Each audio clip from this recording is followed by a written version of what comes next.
Hey, welcome to the channel. My name's Johnny, and you're watching Hillbilly Modeling. Now, this is part 2 of our U.S. Navy Swiftboat Mark I by Revell in 1/72 scale. And in this video, we're going to be taking care of all those little things that we need to do before we start painting.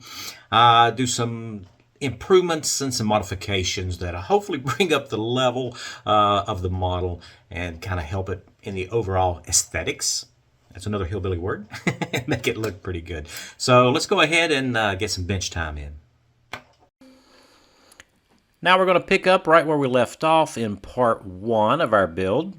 And this is the organization thing here. All these parts have already been cut off the sprues, and I've already sanded and cleaned them up and scraped them down. That's all really kind of boring, but I've used these little cups here to keep everything separated out in more or less whatever steps that they need to go in. Now there is a situation here where I have two parts that they appear identical, but they have two different numbers. So I've kept them on the sprue so I don't mix them up when I go to put them on our hull of our craft here. So keeping them organized is a good idea, and whatever you do, don't knock them over into the floor because that would be bad. Now when it comes to cleaning up parts, we are going to talk a little bit about these handrails here. Now these are the handrails that goes up on the roof of the superstructure, and as you can see, this one here, I haven't cleaned it up yet.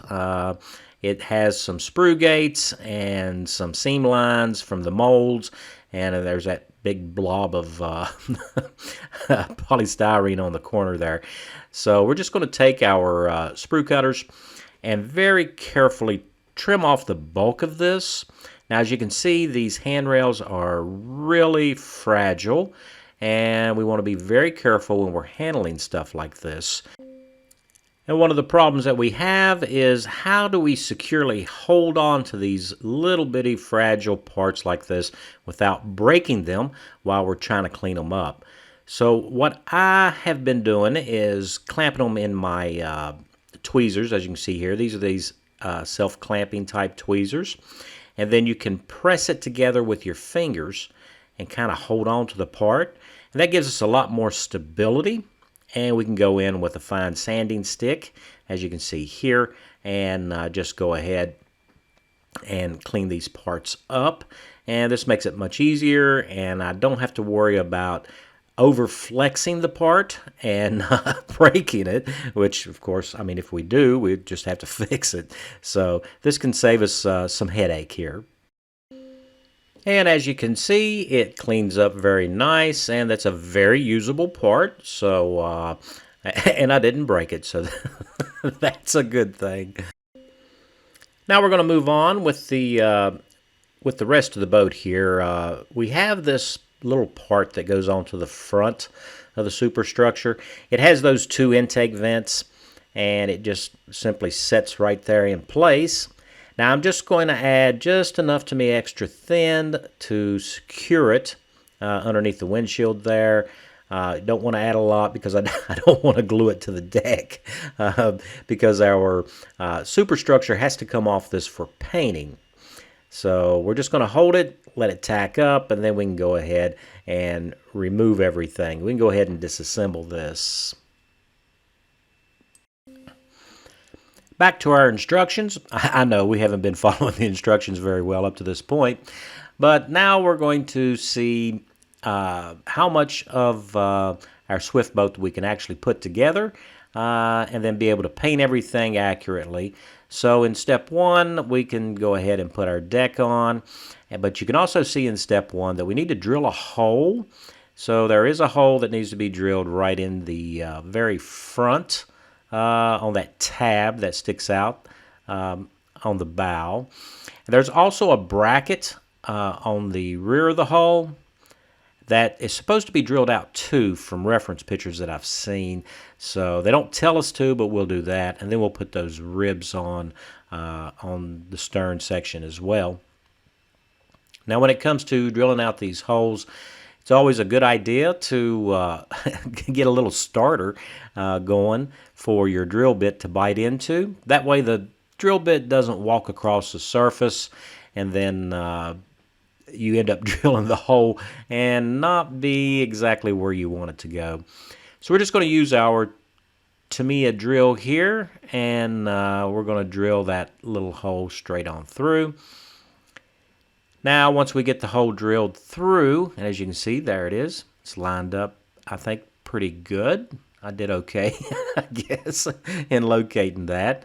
It does have a little bit of polystyrene that's pushed out from the drilling process, and we're just going to lightly scrape that down with our hobby knife, and that will clean that up for us, and we don't have any burrs sticking up around that hole there. Now when it comes to the stern section, we do have a little bit of an issue, especially with the type of drill bits that I have here and the drill itself. It's not really going to work because we got to go real close to that surface. So what we're going to do is we're going to use the old style drill bits and a pin vise, and we'll be able to get just enough out of this drill bit to actually drill that. And we're going to do it the exact same way as we did on the bow. Go ahead and mark it first, and then you can double check and make sure that it's marked exactly where you want it. Now the good thing on this bracket, if we don't mark it exactly where we want it, we can always mark it on the other side and drill it from the other side. So we've got two chances to get it right here. And then we'll just go ahead and start our drill bit, and we'll have to drill this one by hand. So with the pin vise and that drill bit extended as far out as I can possibly get it, we can get that hole through. Yeah, that's going to look pretty good. Now the instruction doesn't tell us to do this, but since we know we need a hole there, we need to go ahead and just put it in. So now we can focus on our deck section. So I am going to use rubber bands to help hold this deck down into place so it doesn't move on us. And it just snaps into place more or less, but it's not going to stay by itself. And it is a really good fit, so it's not that big of a deal, but I like to make sure that we've got good contact so that we've got that good wicking action from the Tamiya Extra Thin, and it'll just wick right down into that joint and glue these parts together. You don't have to use a whole lot of cement for this. I tend to use a lot more cement than I need to, but once that sets up for us, we can go ahead and just take our rubber bands off. And now we can go ahead and put these ribs on that goes around the corners of the stern. And it lines up with the rib across the back of the hull. Now there are these little indents here on the side of the hull that helps us line these up. But to do that with your finger on such a small part, the Tamiya Extra Thin will probably inevitably leave a big fingerprint. So I'm just going to put a little dab of the cement there to kind of hold it into place. And then we can go ahead and position our rib. And once we get it completely lined up, and it doesn't have to be flush with the back. As a matter of fact, if it sticks a little bit proud, that would be even better. Because we can sand that flush and make that look like a smooth transition there. So once we get it lined up, then we can come back and just add a little bit of Tamiya Extra Thin right on the corner there and let it wick up underneath it. And as you can see, I'm keeping my thumb as far away as possible from it so I don't get that ugly thumbprint on there that I would have to come back and buff out later. So now we're going to move on to some perfect plastic putty. Now this is a water-based putty, so cleanup is really easy.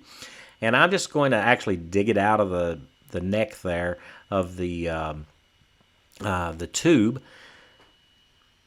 And we're just going to use a cocktail stick for this, and hopefully it will stick into place and just feel it. It is a slight gap there, so we're just going to put a little bit of putty in there. And then we're going to sand that down nice and smooth. once it dries, and it's really easy to do. Moving on back to our instructions here, step 3, we've got our propeller shafts and brackets, and also our rudders. Now we're going to leave the propellers themselves, we're going to leave those off, and we're going to paint those separately. So we just got to pick out our parts here, and as I said before, we've already cleaned these up. They're ready to go for us. Just fish them out of the cup. And we're going to start off with a little bit of cement to tack it into place for us. And then all we got to do is locate the item itself. Now these are identical items. The one on the left and the one on the right have the exact same part numbers, so we don't have to worry about which one's left and which one's right. And I do come back and reinforce that, as you can see, with just a little bit of extra thin. So that way it'll set up for us and be nice and firm. Now, once you get these into place, you need to check your alignment. You can't always trust that they're going to automatically be lined up correctly. Now we have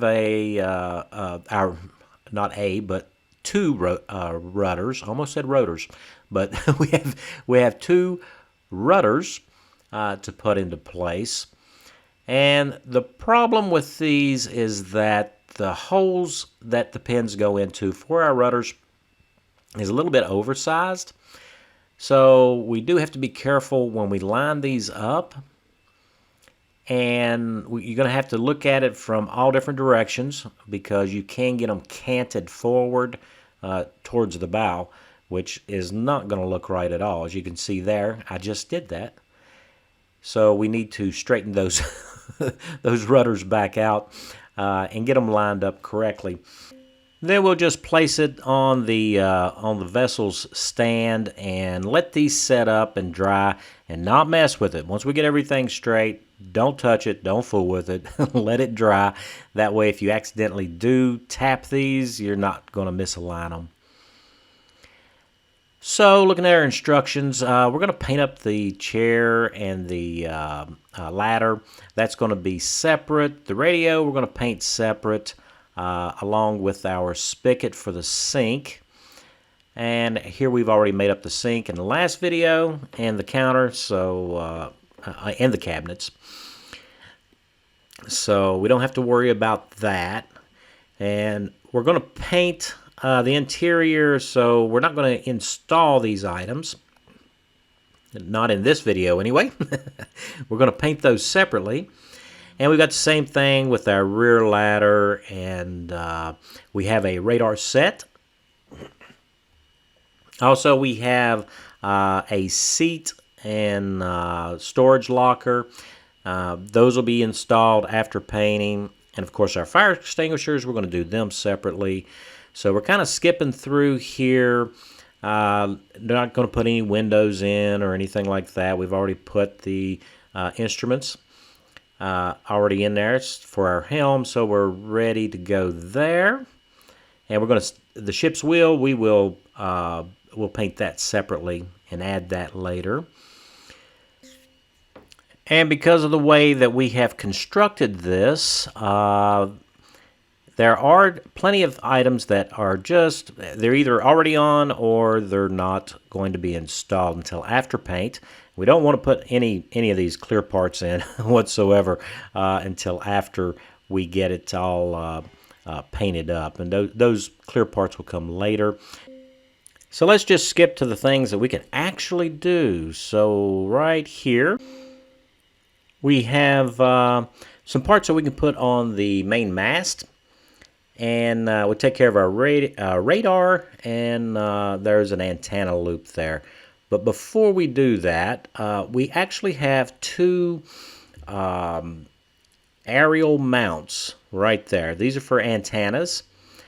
And, of course, there's no antennas in the kit. We'll just have to make those ourselves. But we're going to go ahead and drill a hole in the ends of these, just so that we'll have a good positive place to put those antennas when we make them. And in order to do that, we're going to sand these down and get it nice and flat right on top. That way it will be easier for us to drill a hole in them. Now, like we did before on the bow and the stern, whenever you get ready to make a hole, it's always easier if you take a really sharp blade and center it as well as you can. And then once you get it centered, you can use your drill bit to start a little dimple in there. That way the bit won't slide off of this really, really narrow target to hit. And this is the 0.3 millimeter bit. And once we get everything set, we can go ahead. Now you can walk your drill bit around just in case it doesn't start dead center. You can walk it left or right until you get it exactly where you want it. And once you're happy with the location, I'm going to go ahead and use my Tamiya handy drill and making sure that I am lined up as perfectly as possible. And kind of eyeballing down the drill bit here. Drilling in such a small spot is a little bit nerve-wracking, but if we did a good job centering and we got our drill bit aligned, it shouldn't be an issue. And that way we'll go ahead and be able to drill these out, and it doesn't have to be all that deep. It just kind of needs to be there, and that'll really help give us a good positive location for those antennas that we're going to install later on. And with both those drilled, we can go ahead and move on to the next step. So we're going to go ahead and build up this mast. Might be a mistake, but I don't think so. I think we're going to be all right. There is a gearbox that needs to go on to the left side there for the actual radar. And we do have a loop antenna. Now this is, I don't know if this is AM. It might be an AM antenna. But it goes on that light bracket right underneath, so it's easier to put that on now than it would be after we get the actual radar installed on the top of the mast. Now what we're looking here is to make sure that we got it straight, because there's nothing more irritating than getting a part on and letting it dry, and that sucker is just not straight. So spend that little extra time there. Make sure that it's lined up, and even if you have to get a ruler out and measure from two different points and make sure that it's even, then go ahead and do that, because if something's crooked, people are really going to see that. It's really, really going to be kind of irritating. So I do check the fit of the main radar. And it is a little loose on the locator pin, but that's not a big deal. A little bit of Tamiya extra thin there, and we will set it into place. And on the actual craft, this radar actually spins around, but since we're going to have it in a static position, I'm thinking at least have it level and straight and kind of square. If you're not going to square it to the vessel, then put it at an obvious angle, if you know what I'm saying. Not one that makes it look like it's crooked, but looks like you intended for it to be in that angle. Here I'm just going to line it up facing forward, and then checking to make sure that it's level, and it should be parallel to the other antenna that we've already installed, so that should be good to go. Now we have an intake vent that goes on the roof section as well. You don't want to put it on backwards. It does face towards the stern. I almost said the rear, but same thing. We just want to make sure that it is square as we can get it anyway. And it just sets into that square hole that it goes into.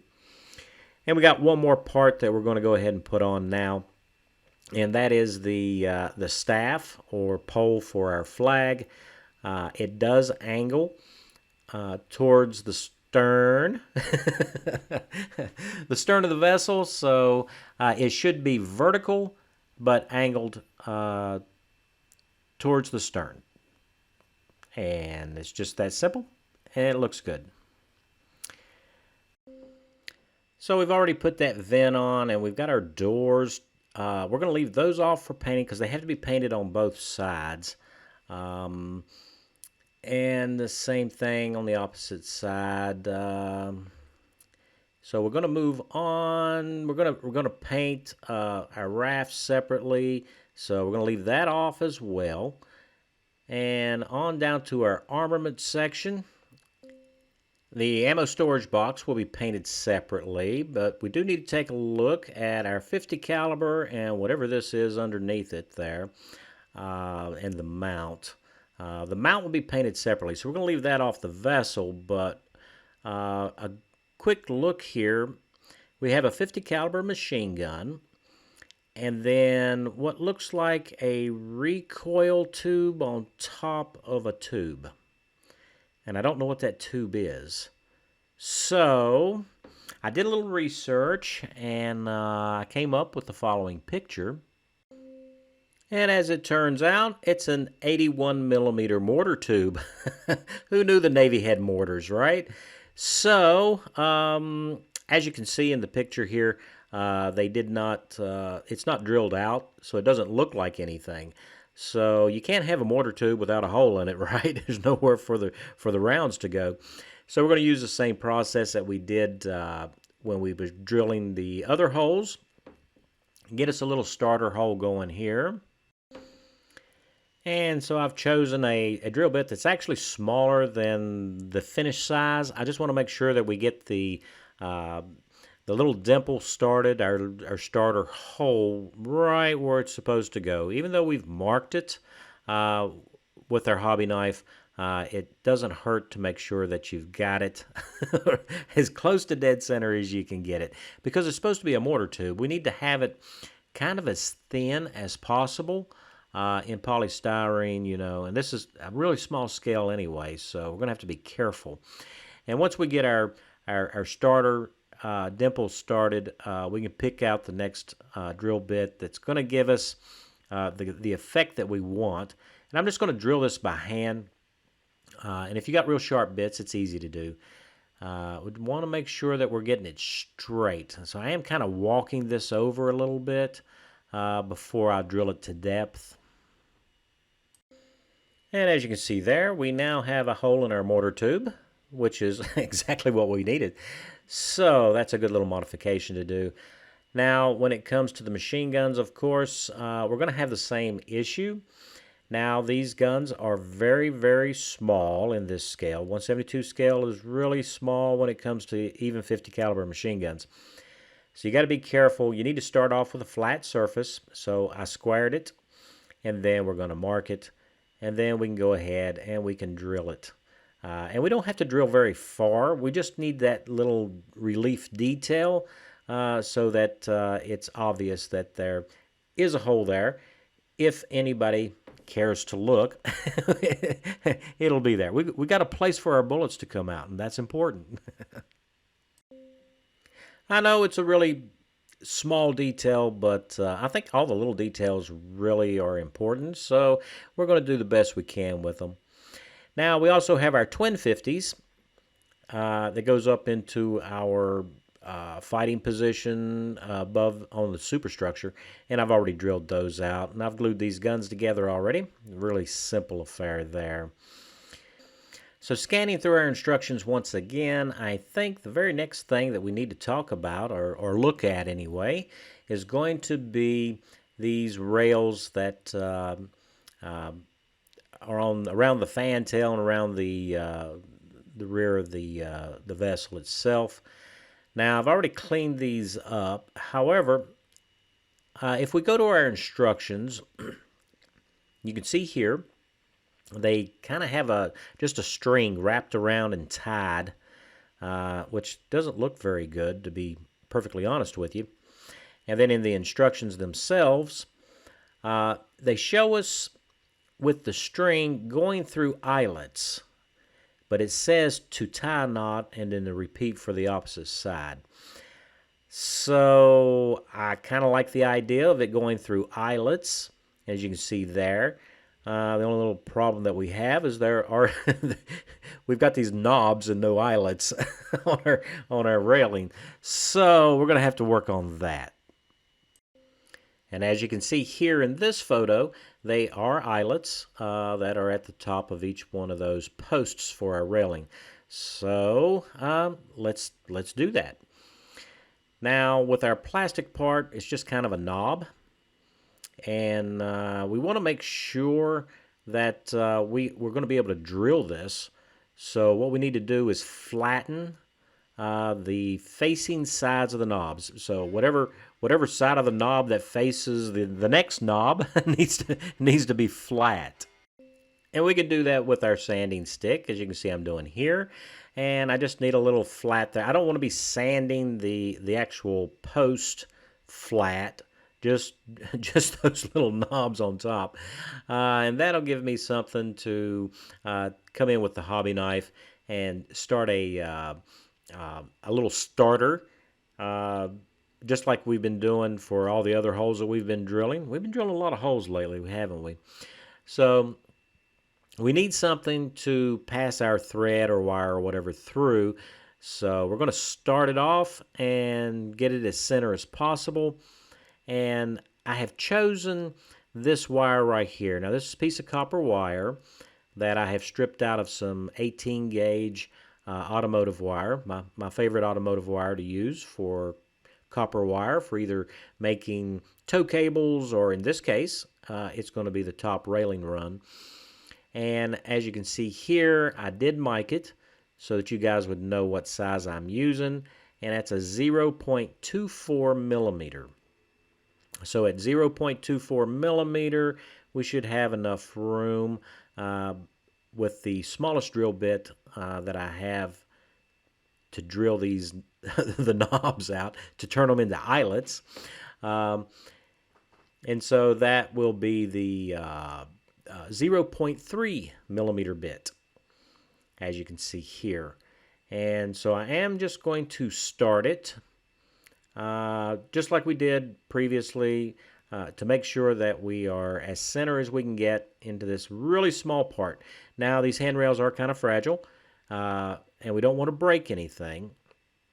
So I am going to drill it with my Tamiya handy drill, but the method that I have decided to use is to back it with a small piece of wood and just clamp it into my fingers here. That way I'm not pushing the railing over, and also I'm not drilling into my fingertip. So safety first, and you want to make sure that you're being careful and go slow. And there we go. That drilled really quick. And all we got to do is just clear the bit, and then we can check it.